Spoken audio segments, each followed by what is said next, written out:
Out that it's Father's Day. In my life, this was pointed out when my kids sent me texts this morning, and one of the texts that my daughter sent was a innocent dad minding his own business, trying to get a nap, and a baby in a diaper just bouncing up and down on his head with that diaper, and that's kind of fatherhood. But there's some upside to fatherhood. I got to listen to a little thing. I was driving this week a lot, and I got to listen to this thing on the news. So the story intrigued me, so I took the time to look it up and watch it again. In Los Angeles, California, and this is the only thing I think that's good that's come out of Los Angeles that I know about this month, so pay attention. Los Angeles, California, there's a guy there. His name is Jaden Smith, and he's a dad. And I think he deserves to be in the Dad Hall of Fame because in 8th grade, his daughter said to him, "Dad, don't embarrass me when you pick me up from school today." Challenge accepted. So Mr. Smith shows up to school, and he makes sure that he cranks the radio in the car, puts the windows down, and he's in there dancing, sitting in the car dancing when his daughter comes out of class, when she picks him up. And this goes on for junior high, and it goes on in junior high, 8th grade, 9th grade. 10th grade rolls around, and his son says to him, "Hey, Dad, when you pick Jay," and now their names sound almost exactly alike, but when you pick Jayan up from school today, why don't you get out of the car with your dancing and stuff, and I'll film it. It'll be huge. We'll put it on the internet. He thought about it, and so Dad gets out of the car, and he starts, radio's cranked, and he's dancing. Now, Dad does this all of junior high, all of high school, and as it goes on, a couple times a month or whatever, he decides that he has to really up his game because it's just not getting the same eye rolling that it got in 8th grade. And so he starts dressing up in character from these hip hop and rap groups and stuff from the 80s and 90s. And so he starts dressing up as MC Hammer and doing all the moves. Like if there was a dance that had moves to it, he would do the moves. He would get up there, too legit to quit. He'd do the Shaka Khan, the safety dance. He probably did like the YMCA thing. And he's just doing this. And so he would do this every day after school. And he'd get out there. And there was times that the kids were out there surrounding him there. "Go, Mr. Smith. Go, Mr. Smith. Go." And this is the way he picked his daughter up from school. Now, every dad who's in here thinking, "I wish I would have thought to embarrass my kid that way." He's been doing this from 8th grade all the way up. And this year, his daughter was a senior. So this year, on the last day of school, he does the same thing in character that he's done the whole time. Now, he's been doing this for so long that the story got picked up not only by the followers that they have on the social media thing, but this story got picked up by USA Today. It got picked up by WGN in Chicago. It's gotten picked up by a whole bunch of other news outlets. And they had this on there. And the really cool thing that, as I have read the different articles and things and looked at this, the really cool thing is his daughter is sitting there being interviewed on television with him. And she says, "Kids, when your parents are embarrassing you, that's their way of saying they love you." And the thing is on the last day of school, they were both crying because it was the last day of school. It was the last time he was ever going to do this for her. Now, what does that have to do with Matthew chapter 2? Absolutely nothing. That is a completely free sermon this morning. But I think it is very cool that dads do different things to show how much they love us. Matthew chapter 2, we are continuing on. In the time of King Herod, after Jesus was born in Bethlehem of Judea, wise men from the east came to Jerusalem, asking, "Where is the child who has been born King of the Jews? For we observed his star at its rising, and we've come to pay him homage." When King Herod heard this, he was frightened, and all Jerusalem with him. Calling together the chief priests and scribes of the people, he inquired of them where the Messiah was to be born. They told him, "In Bethlehem of Judea, for so it's been written by the prophet." Now, for those of you who have gone to however many Christmas pageant plays that you've gone to, we always end up with this picture in our mind of Mary and Joseph, a bunch of animals. All of these animals, by the way, are apparently clean and well bathed, and it's always a very hygienic stable. And there's three wise men,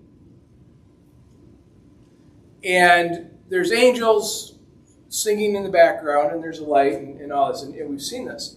However, that's not really what happened. It's not really the way it happened. When Jesus was born, and when the wise men showed up, it took them a bit to get there. Now, we take all of those images and we put them into one story to tell one story, but there was actually this period of delay from when Jesus was born, when the wise men show up. And the wise men show up, and they go to the king, and they say, "Hey, where's he that's been born King of the Jews? We've seen the star, we're here." And if you're in the number one job in the country and you don't belong in the number one job, and you find out that the person who belongs in the number one job has showed up, it tends to make you nervous. And King Herod is nervous because, number one, he's an Edomite, he's not a Jew. He's got no business being in that position. He knows that he's not legitimate. He knows these aren't his people. He knows that none of these people like him, and they would all just as soon kill him anyway. And, oh, by the way, your scriptures prophesied that there was going to be a Messiah. The Messiah was going to show up. This is bad news. Because if there is a living, breathing king who legitimately should be sitting on that throne, the guy who's on the throne, there's Jews in Judea right now that would just right out of there put him in place and wait for the king to grow up. So when they show up, it scares them. And it scares the rest of the people in Jerusalem who, they know a Messiah is coming, but they haven't been maybe looking real carefully. Now the prophet said, and this is going back to the Old Testament, "And you, Bethlehem, in the land of Judea, are by no means the least of the rulers of Judah, for from you shall come a ruler who is the shepherd of my people Israel." Then Herod called secretly.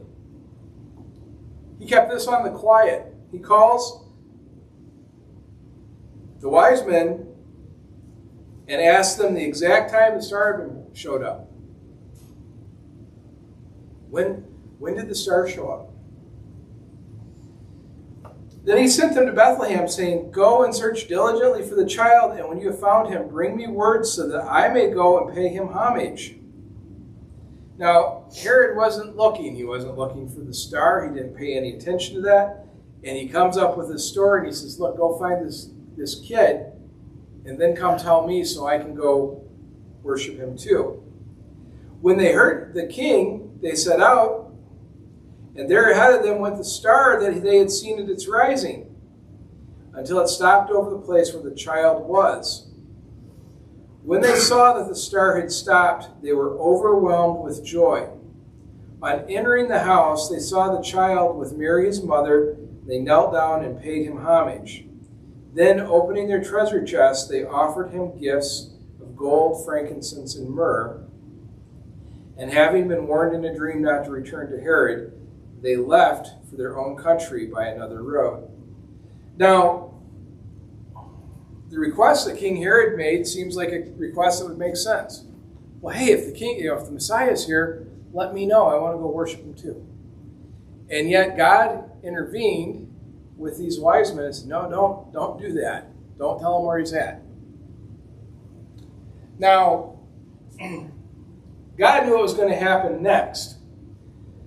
What happens next in chapter 13 says, now after they had left, an angel of the Lord appeared to Joseph in a dream and said, get up and take the child and his mother and flee to Egypt.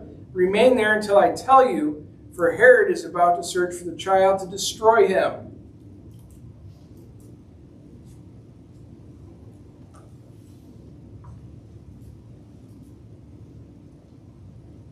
Now we all know how the story turns out. We know who Jesus ends up being. We know all of that. And we've heard this story however many times we've heard it.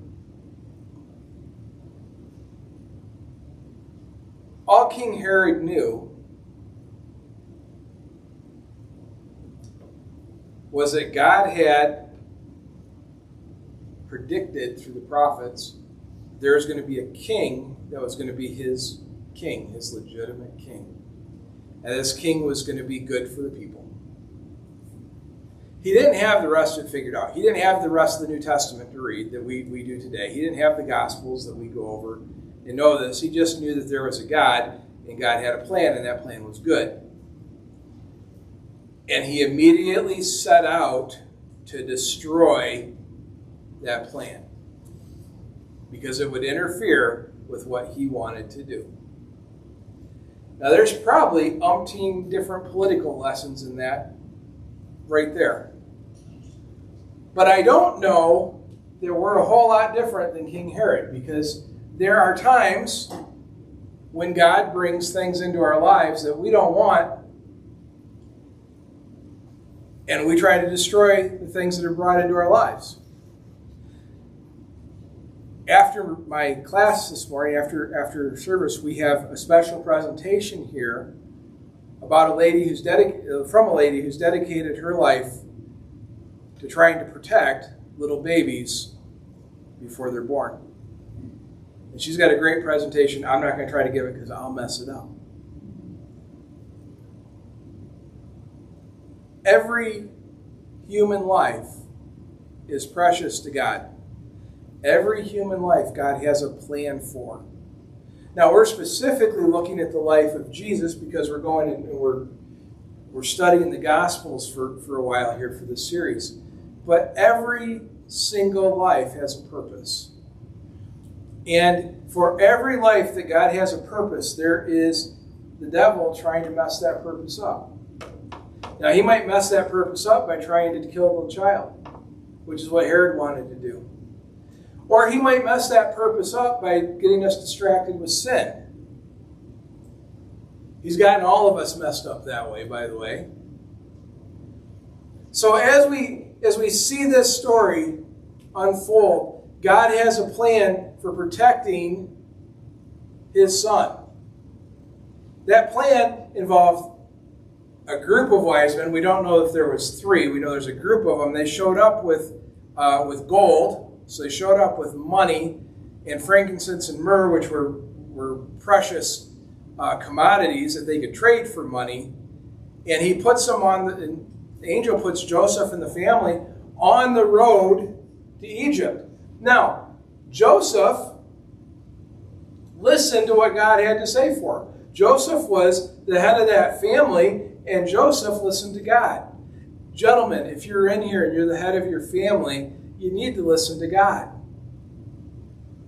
If God says go do this thing, go do it. You might not know what's going on. You might understand why it's happening. But if God has asked you to go do something, God's made provision for you to go do it, you got to go do it. That's just the way it works. And if you don't do that, you're going to end up with a different set of circumstances. Now, go to Egypt, remain there. Then Joseph got up, took the child, his mother by night, went to Egypt, and remained there until the death of Herod. This was to fulfill what had been spoken by the Lord through the prophet, out of Egypt, I have called my son. When Herod saw that he had been tricked by the wise men, he was infuriated. And he sent and killed all the children in and around Bethlehem who were 2 years old or under, according to the time that he had learned from the wise men.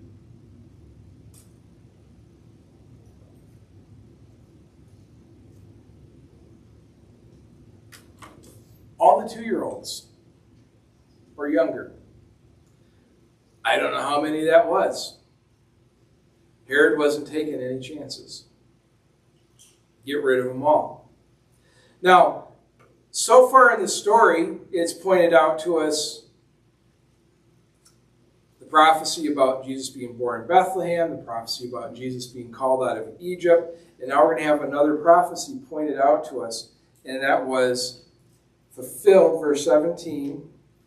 Then was fulfilled what had been spoken through the prophet Jeremiah. A voice was heard in Ramah, wailing in loud lamentation, Rachel weeping for her children. She refused to be consoled because they are no more. When Herod died, an angel of the Lord suddenly appeared in a dream to Joseph in Egypt and said, "Get up, take the child and his mother and go to the land of Israel, for those who are seeking the child's life are dead." Then Joseph got up, took the child and his mother, and went to the land of Israel. But when he heard Archelaus was ruling over Judah in place of his father Herod, he was afraid to go there. And after being warned in a dream, he went away to the district of Galilee.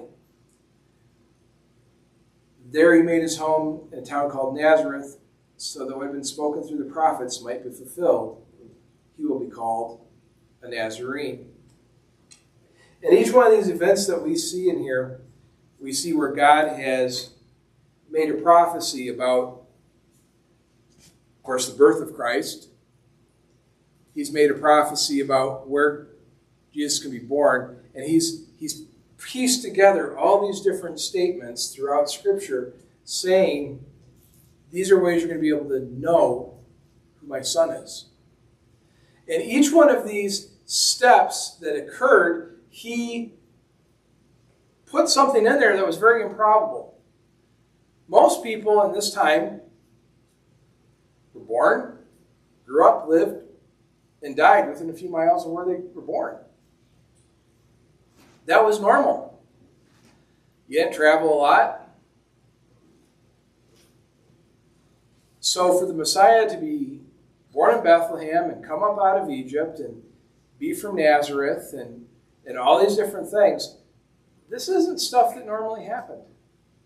But God put this information in there so that we would know, be able to recognize these facts, and he did it hundreds and hundreds of years before it happened.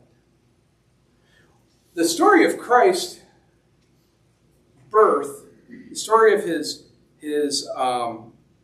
genealogy, all of these things are there to give us evidence of the truth of who Jesus is. Now, the miracles and the other things that we're going to read about as we go through Matthew, that's there for those reasons too. But God laid out and said in advance how it was going to go down, what was going to happen, so that we might believe. As we get into chapters 3 and 4 next week, we'll get more into the story. I am intentionally keeping this not going as far as I could this morning because I want to make sure that Tanya has time. So I realized this was not really a kind of a talk this morning where you might feel that you ought to come right down and occupy the front row right afterwards. But if you do have a need, this church would like to take care of that need for you. We'd like to pray over you. We'd like to help you in any way you can. If you'd like to be baptized this morning, we've got a baptistry. It's full of water. I can't promise how warm or cold it is, but it is there. Hunter, you got a song for us? I sure do. I'm going to predict